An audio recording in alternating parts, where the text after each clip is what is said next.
Picture this: Christmas dinner. The narcissist in your life is performing, charming everyone, controlling the room, and you're sitting there, feeling that familiar weight, the pressure to react, to engage, to give them what they want. But this year, something's different. You have a weapon they don't see coming, and the second you use it, everything changes. You've been told that empaths are weak, that feeling deeply makes you an easy target, that narcissists will always win because they don't care and you care too much. And maybe you've believed that. Maybe you've spent years thinking that sensitivity is your curse, but that belief has kept you trapped. Because the truth is, empaths have access to something narcissists can never touch. And once you learn to use it, the narcissist doesn't just lose power over you, they lose completely. This is the hidden weapon, and it's not what you think. It's not anger, it's not revenge, it's not even boundaries, though those matter. The weapon that terrifies narcissists more than anything else is something they can't see, can't predict, and can't manipulate. It's your indifference, your complete emotional detachment from their need for supply. And during the holidays, when narcissists are hunting hardest for attention and validation, your indifference becomes lethal. Narcissists don't fear your anger, they feed on it. They don't fear your tears, those give them control. They don't even fear you leaving because they'll just find new supply. But they fear your indifference, because indifference means you've stopped playing the game, and a narcissist without someone to play against is powerless. They cease to exist in the way they need to exist, and that terrifies them. Here's what most people get wrong. They think indifference means becoming cold, shutting down, building walls. But that's not indifference, that's defense. And narcissists can work with defense. They can chip away at walls. They can provoke until you crack. But true indifference is different. It's not a wall, it's a void. You're not blocking them, you're simply not there. And narcissists can't fight what isn't present. This is strategic absence. You're physically in the room, but emotionally, you've left the building. The narcissist performs, and you observe without investment. They provoke, and you remain neutral. They escalate, and you stay unmoved. Not because you're forcing yourself to stay calm, but because you genuinely don't care about the outcome of their performance. And that lack of caring is what breaks them. Emily used to dread Christmas with her narcissistic mother. Every year, the same pattern. Her mother would create drama, demand attention, punish anyone who didn't comply, and Emily would spend the entire holiday walking on eggshells, trying to manage her mother's emotions, absorbing the tension so everyone else could have peace. She thought she was being kind. She was actually being supply. Until the year Emily discovered indifference. Not cruelty, not coldness, just genuine emotional neutrality. Her mother started her usual performance, creating a crisis, demanding Emily drop everything to manage it, and Emily said calmly, "That sounds difficult. I'm sure you'll figure it out." And then she went back to her conversation with her sister. Her mother escalated. More drama, more urgency. Emily didn't budge. Not out of stubbornness, out of indifference. Her mother tried for 2 hours every tactic in her playbook: guilt, anger, victimhood, silent treatment. Nothing worked, because Emily wasn't reacting. She wasn't trying to fix it. She wasn't absorbing the emotion. She was simply unbothered. And without Emily's reaction, the performance had no audience. And a performance without an audience is just a person alone in a room talking to themselves. This is the narcissistic collapse. When supply is withheld completely, the narcissist doesn't just get frustrated, they experience a kind of existential crisis, because their entire sense of self is built on external validation, on your reaction, on the proof that they can affect you. And when you stop reacting, when you become genuinely indifferent, they lose their mirror. And without a mirror, they can't see themselves. They start to disappear. Here's why the holidays make this weapon so effective. Narcissists need the holidays to perform. The gatherings, the family audience, the cultural expectation that everyone should be happy and getting along. It's the perfect stage, and they've been rehearsing this performance all year. But when you refuse to be the audience, when you refuse to react, the entire performance falls flat, and everyone else starts to notice. Marcus spent years being the scapegoat at family Thanksgivings. His narcissistic father would spend the entire meal subtly putting him down, comparing him to his more successful brother, making jokes at his expense. And Marcus would either defend himself, which made him look sensitive, or stay quiet, which made him look weak. Either way, his father won, because Marcus was reacting. He was in the game, until Marcus learned to stop playing. His father started the usual routine, a subtle dig disguised as concern. "Marcus, you're looking thin. Still not making enough to eat well?" The table went quiet, waiting for Marcus's reaction, and Marcus just smiled slightly, took a sip of water, and said nothing. Not defensive, not hurt, just neutral. His father tried again, a more direct insult. Marcus glanced at him with mild, polite disinterest and turned to his cousin to ask about her new job. His father's face went through a visible shift, confusion, then frustration, then something close to panic, because Marcus wasn't giving him anything to work with. No anger to exploit, no hurt to amplify, no reaction to feed on. The performance was happening, but the audience had left, and his father, for the first time anyone could remember, went quiet, because without supply, he had nothing. This is emotional starvation. Narcissists are emotional vampires, but they're specific vampires. They don't just need any emotion. They need your emotion directed at them, your anger at their provocations, your guilt at their accusations, your anxiety about their approval. When you remove yourself emotionally, when you stop directing any feeling toward them, they starve, and a starving narcissist becomes desperate, sloppy, and eventually powerless. But here's where most empaths struggle. You've been conditioned to believe that not reacting makes you a bad person, that staying neutral means you don't care, that indifference is the same as cruelty. And narcissists have reinforced this conditioning because it keeps you engaged. They've taught you that your job is to feel, to respond, to care about their emotional state. And as long as you believe that's your job, they own you. This is the empathy trap. You think your empathy means you have to absorb everyone's emotions, that feeling what others feel means taking responsibility for how they feel. But that's not empathy, that's codependence. Real empathy is understanding what someone feels without making it your burden to carry. And indifference toward a narcissist isn't a failure of empathy. It's a reclamation of your energy from someone who's been stealing it. Rachel struggled with this for years. She'd go to holiday dinners with her narcissistic sister and come home emotionally destroyed because she felt everything: her sister's manipulation, the family's enablement, the weight of trying to keep peace. And she thought feeling all of that meant she had to do something about it, that her empathy obligated her to fix it, until she realized her sister's emotions were not her responsibility. Her sister's manipulation was not her problem to solve. Her job was not to manage her sister's dysfunction. So Rachel stopped trying. The next Christmas, her sister started her usual manipulation, creating drama around gift-giving, making passive-aggressive comments, playing victim when called out. And Rachel felt it all: the manipulation, the toxicity, the performance.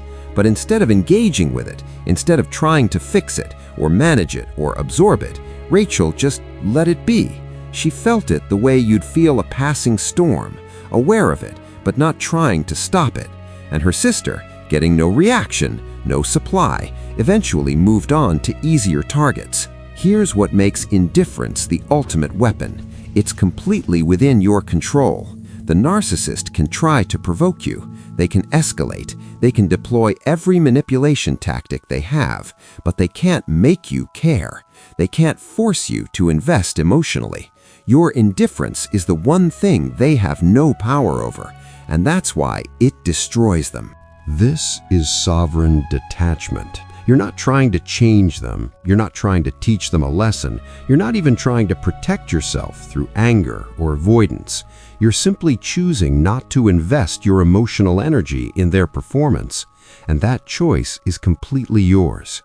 The narcissist has no access to it, no leverage over it. It's the one piece of the dynamic they can't control. During the holidays, narcissists ramp up their tactics because the conditions are perfect. You're tired, stressed, surrounded by family pressure to keep the peace. You're more likely to give in just to get through the gathering. They know this. They've been doing this for years. But when you show up with genuine indifference, when you're not tired because you're not fighting, when you're not stressed because you're not invested, their entire strategy falls apart. Nathan used to leave every holiday gathering exhausted, not from the event itself, but from managing his narcissistic brother, defending himself, trying to prove his worth, seeking his brother's approval, or at least avoiding his contempt. It was emotional warfare, and Nathan always left feeling like he'd lost, until he stopped fighting.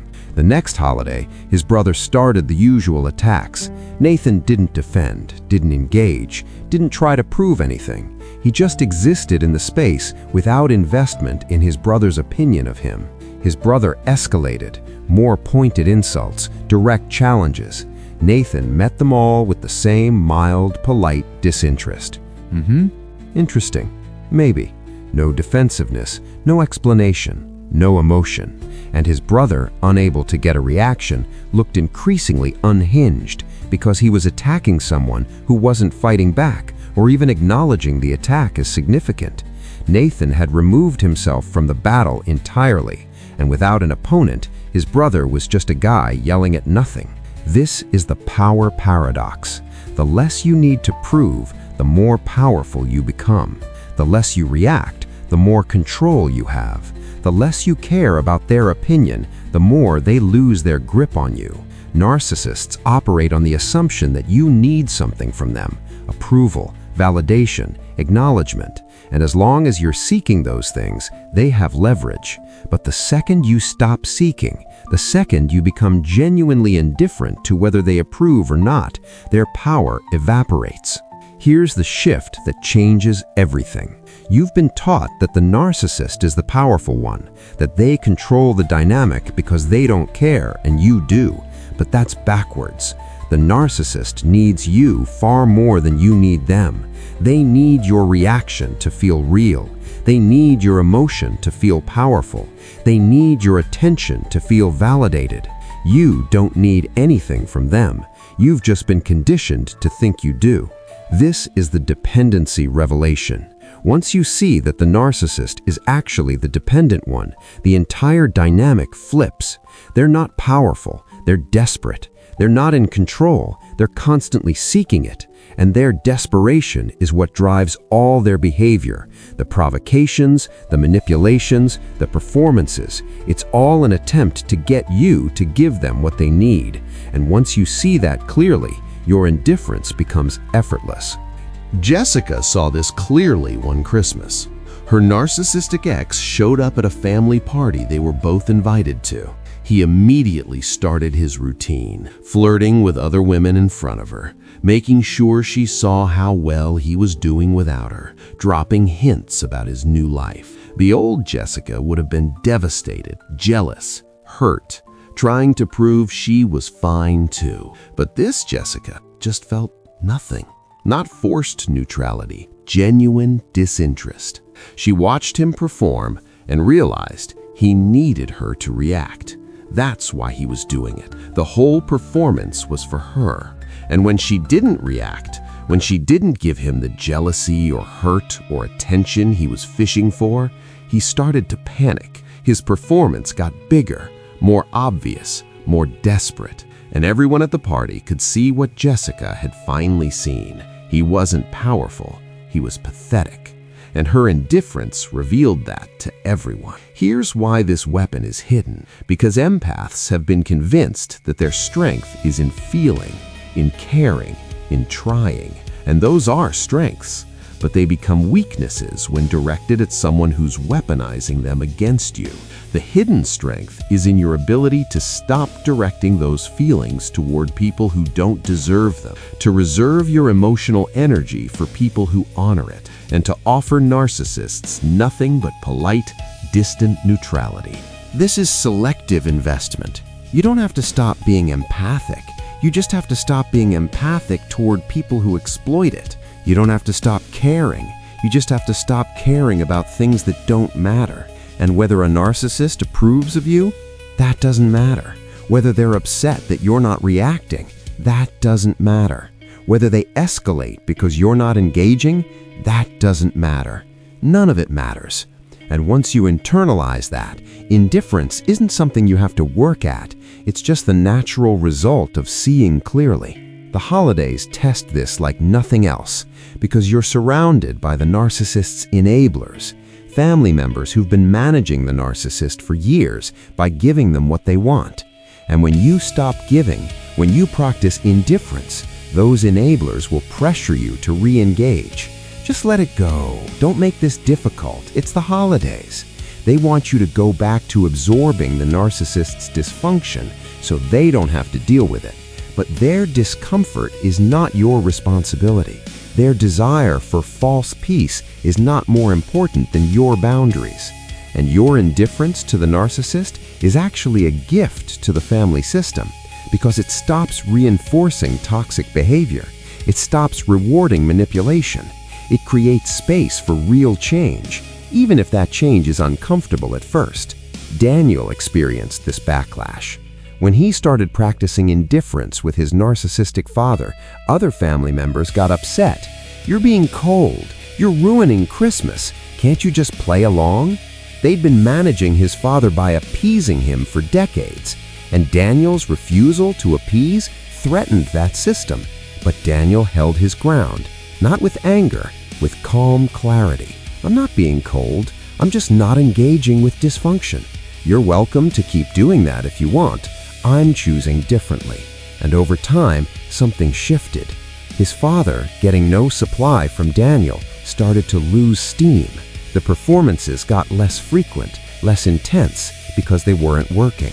And other family members, seeing that Daniel wasn't collapsing under the pressure, started to wonder, what if we didn't have to manage this either? What if we could also just not engage? Daniel's indifference became permission for others to step back too, and the family dynamic began to heal because someone finally stopped feeding the dysfunction. This is the ripple effect. Your indifference doesn't just protect you, it changes the entire system, because narcissists can only function when people participate in their games. When even one person stops playing, the game starts to break down, and that breakdown creates space for something healthier to emerge. But it requires you to hold your indifference even when others pressure you to re-engage. Here's the most important piece. Indifference isn't about the narcissist, it's about you. It's not a strategy to punish them or teach them a lesson. It's not about making them suffer. It's about reclaiming your energy from a dynamic that's been draining you for years. The narcissist's response is irrelevant. Whether they collapse or adapt or move on to new supply, that's their journey. Your indifference is about your freedom. This is the liberation shift. You stop caring about the outcome. You stop needing the narcissist to change, to acknowledge what they've done, to finally see you. You release all of that, because holding on to those needs keeps you tethered to them. True indifference means you don't need anything from them. Not an apology, not growth, not even their suffering. You just need them to be irrelevant to your peace. And when you achieve that, you're free. Lauren practiced this at Christmas. Her narcissistic mother tried every tactic: guilt, rage, victimhood, playing martyr, and Lauren felt none of it land. Not because she was forcing herself not to react, but because she genuinely released her need for her mother to be different. She'd accepted this is who her mother is, and that's sad, but it's not Lauren's problem to fix. Her mother can be who she is over there, and Lauren can be who she is over here. And there doesn't have to be conflict, just distance, emotional distance, even when physically present. And her mother, getting nothing, eventually stopped trying. Not immediately, but over the course of the holiday, the performances got shorter, less intense, because they were exhausting when no one was watching. And by the end of the gathering, Lauren's mother was just a person at a party, not a source of pain, not a threat, just someone Lauren had no particular feelings about. And that neutrality was the most powerful thing Lauren had ever felt. Here's what happens when you master indifference. You walk into holiday gatherings differently. You're not bracing for impact. You're not strategizing your defense. You're not anxious about the narcissist's behavior, because none of it affects you anymore. You're genuinely unbothered, and that energy shift is palpable. The narcissist feels it. The family feels it. Everyone can sense that you're no longer available to be manipulated, and that alone changes everything. This is the energetic boundary. Before you say a word, before you set a verbal boundary, your energy communicates, I'm not engaged, I'm not available, I'm not playing. And narcissists read energy better than anyone. They have to, because their survival depends on finding supply. And when your energy signals indifference, they know instinctively that you're no longer a viable source, and they'll either back off or move on. But here's the trap you have to avoid: fake indifference, performing neutrality while secretly seething inside. That's not indifference, that's suppression, and the narcissist will sense it. They'll push harder because they know you're still engaged, you're just hiding it. True indifference can't be faked, it has to be real, and it only becomes real when you've done the internal work of releasing your need for the narcissist to be anything other than what they are. This is authentic detachment. You're not pretending not to care, you actually don't care. And you get there by grieving what you wanted from this person and accepting what they actually are, by releasing the fantasy of who they could be and dealing with the reality of who they are, by letting go of the hope that they'll change and focusing on what you can control, your response. And once you've done that work, indifference isn't a strategy, it's just your natural state. The narcissist will test you, especially in the beginning. They'll escalate to see if the indifference is real. They'll push harder to get a reaction. And this is where most people break. They're doing well with indifference, and then the narcissist deploys their most powerful weapon, and they react. And the narcissist learns, okay, I just have to try harder. But if you hold your indifference through the escalation, if you remain genuinely unbothered, even when they bring out the big guns, they learn something else. This person is no longer accessible, and they stop trying. Michael held his indifference through his father's worst tantrum in years. His father, realizing Michael wasn't reacting to anything, finally exploded at Christmas dinner, a full rage episode. Everyone froze, waiting for Michael's response, and Michael just calmly finished his bite of food, looked at his father with mild concern, the way you'd look at a stranger having a breakdown, and said quietly, I'm going to step outside for a bit. I'll be back when things settle down. And he left, not in anger, in genuine disinterest in participating in the chaos. His father raged to an empty audience, and within minutes, he stopped, because without someone to perform for, the rage had nowhere to go. Michael came back 20 minutes later. His father was quiet, deflated, and he stayed that way for the rest of the evening, because he'd learned Michael is no longer available. The old tactics don't work, and without supply, the narcissist becomes manageable. Not healed, not transformed, but manageable. This is your power, not in fighting, not in explaining, not in defending or proving or convincing. Your power is in your ability to withdraw emotionally from dynamics that don't serve you, to become genuinely indifferent to people who've been controlling you through your care. The narcissist fears this more than anything because it renders them irrelevant, and irrelevance to a narcissist is worse than hate. Hate is still attention. Indifference is oblivion. So, this holiday season, when the narcissist in your life performs, when they provoke, when they try every manipulation tactic they have, you're going to do something radical. You're going to feel nothing, not forced neutrality, genuine indifference. You're going to look at their performance the way you'd look at a stranger's drama on the subway, briefly aware, mildly curious, completely uninvolved. And that indifference will break them in ways anger never could, because you've finally stopped caring, and a narcissist without someone who cares is nothing at all.